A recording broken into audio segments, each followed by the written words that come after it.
అమరగుర్తి sub division incharge DSP.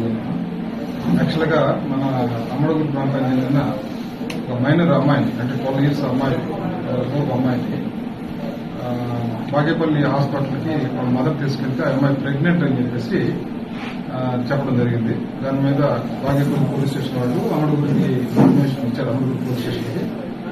అప్పుడు ఆ అమ్మాయి తాలూకా మదర్ని స్టేట్మెంట్ రికార్డ్ చేసుకుని ఆ అమ్మాయి దగ్గర రిపోర్ట్, అది మదర్ రిపోర్ట్ ప్రకారం ఏంటంటే ఆ అమ్మాయికి వరుస అయినటువంటి రాజశేఖర్ అనే అబ్బాయి, అంటే వరుసకి అన్నయ్య అతను మైనర్ గాడిలో ఇక్కడ స్కూల్కి వస్తూ ఉండేది. ఆ స్కూల్ దగ్గర పక్కనే అతని అంగడి ఉండేది. అంగడిలో బిస్కెట్లు, జాకెట్లు అవి ఇస్తూ 1 year బ్యాక్ నుంచి అమ్మాయిని లైంగికంగా, శారీరకంగా వాళ్ళ ఇంట్లోనే కలవడం జరిగింది. అది భయపెట్టి అతను ఎవరు చెప్పవద్దు పెద్దలకి, ఇది ఏమవుతుందని చెప్పేసి అమ్మాయి చేసి అప్పుడప్పుడు కలవడం వల్ల ఈ రీసెంట్ గా అమ్మాయికి 3rd month ప్రెగ్నెంట్ అని చెప్పేసి తెలిసింది. దాని మీద వాళ్ళ మదర్ ఇచ్చిన ఫిర్యాదు ప్రకారంగా కేసు రిజిస్టర్ చేసి దర్యాప్తు చేయగా మనకి పూర్తి వివరాలను తెలిసింది. ఆ రాజశేఖర్ అనే అబ్బాయి వల్ల ఆ అమ్మాయి ప్రెగ్నెంట్ అని చెప్పి తెలిసింది.